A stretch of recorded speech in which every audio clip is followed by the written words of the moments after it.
Every year, over 1 million juveniles are shackled, charged, adjudicated delinquent. How many of you think that when they're charged and adjudicated and turn 21, those records go away? Show of hands. Most people think that's true, but that's the juvenile record myth. They don't. And basically, those records follow them for the rest of their lives in a way that harms their ability to get employment, their ability to get housing. This is an example of a record in Tennessee. DNA, fingerprints are collected from juveniles every time a juvenile is arrested. Some of that is shared with the FBI database, and so it's permanent. It's never destroyed. States like Montana actually keep an online free database where you can look up a juvenile's record history. These databases occur in at least half a dozen states, and they result in an access of records that don't get destroyed at any point as the juvenile is past their age of maturity. So the question is, what are these obstacles? The obstacles occur when they're actually charged, and then they occur after. And our very own Common App is a perfect example of this. It asks, have you ever been adjudicated of a misdemeanor or felony? By not saying a crime, a juvenile who's been adjudicated has to answer yes. 60% of colleges that look at juvenile history deny juveniles because of the answer to that question. Let's take two juveniles. One in Rhode Island and one in Idaho. The one in Rhode Island and the one in Idaho both are charged with misdemeanor marijuana possession, a pretty common possession charge for a juvenile who's 15 years old. Within a year, their case is closed and they've been rehabilitated. But in many states, those two juveniles will be treated differently depending on their state's juvenile justice statutes. For example, in Rhode Island, their record will be sealed, whereas in Idaho, that record is on a public database like in Montana, and so it doesn't go away. Part of the problem is this complex picture of juvenile punishment that we consider when we think about juvenile records. And part of the solution is trying to think about why we're treating juveniles the same way we're treating adults. The brain, for the neurological folks among us, is one good example of why juveniles shouldn't be treated the same way as adults and punished in the same fashion.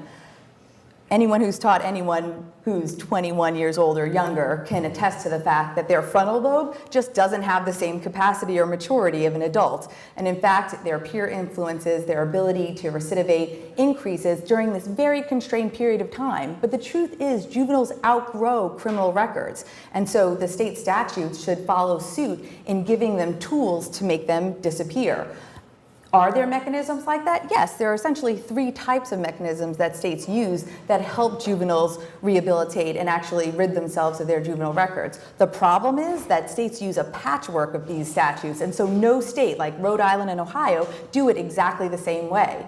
So in my research, we first look at confidentiality statutes. When cases are open, who gets to see them? How far do they go? Do they go to a school? Do they go to a social worker's inbox? And then who has to actually keep them confidential? States are all over the map. Some states, they're extremely confidential. That was kind of the root of the juvenile justice system, to actually protect records only amongst the people who really needed to see them. But as you can see, we have very few states that have that robust confidentiality. Far more have actually public access, and then some states have in between confidentiality statutes where some records are extremely accessible and some are not at all.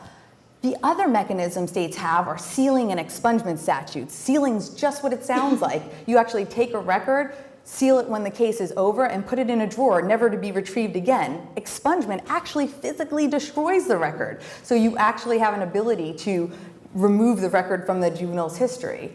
So when we're looking at how states actually do that, the good news is states have sealing and expungement statutes. The bad news is they mean different things to different states, and in terms of their legal effect on juveniles, they can have different impacts. So even if a juvenile record is sealed, unless there's a corresponding statute that says you don't have to reveal the record, you don't have to disclose it, those records will still be revealed in things like the college application. So one of the biggest mechanisms that's underutilized, in fact, there's only 5 states that have them, are what I call non-disclosure statutes, where the juvenile doesn't have to actually say that they've had a juvenile past. And the place that that's most implicated is on employment applications. Have you ever been arrested for a crime? Juveniles answer yes. Even in places like Tennessee that say that the word arrest does not mean the same thing for juveniles as it does adults, so they could legally deny it. So when you're looking at this patchwork of how states put together confidentiality statutes, extinguishing statutes, and non-disclosure statutes, you have a different road to follow depending on where you literally live. So the ground you stand on is going to determine whether these juvenile records follow you and have to be reported on employment applications or on college applications, or they don't. But the good news, another piece of good news, is that we can put these together in a more coherent puzzle.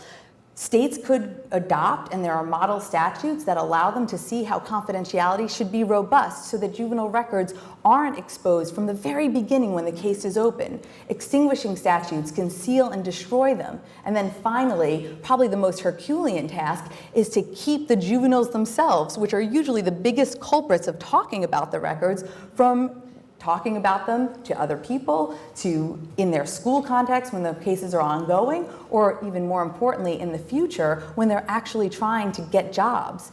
The ripple effect of making these statutes more protective of juveniles are profound because of the data we know about when juveniles and how juveniles stop committing crimes.